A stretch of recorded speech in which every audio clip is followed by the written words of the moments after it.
Ito na mga kakuking, ang cooking nyo sa kusina, Cooking TV. For this video, magluluto tayo ng sinigang at tambakol. Ang ating pampasim, kalamansi. Ito na, maglalagay na tayo ating sibuyas.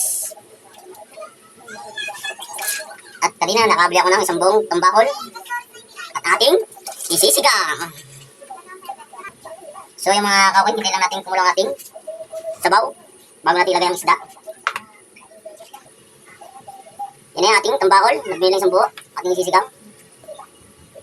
Medyo dinamihan natin ng sibuyas dahil ang kamatis napakamahal. Kaya dinagdagan natin ng sibuyas ang ating magiging sinigang.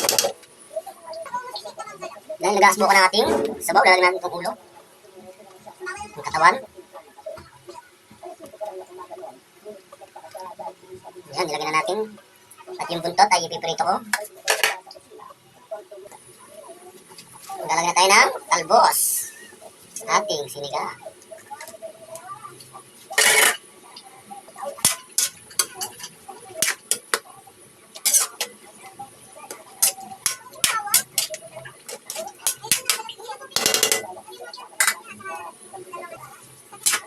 Hintayin natin lumambot ang talbos bago natin lagay ang kalamansi, ang pampaasim. Ito na mga kakoy, kulong-kulong na ang ating sinigang.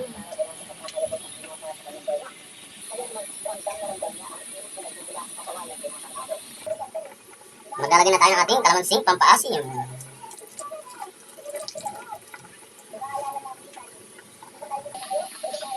Dito na tatapos ang aking pagluluto.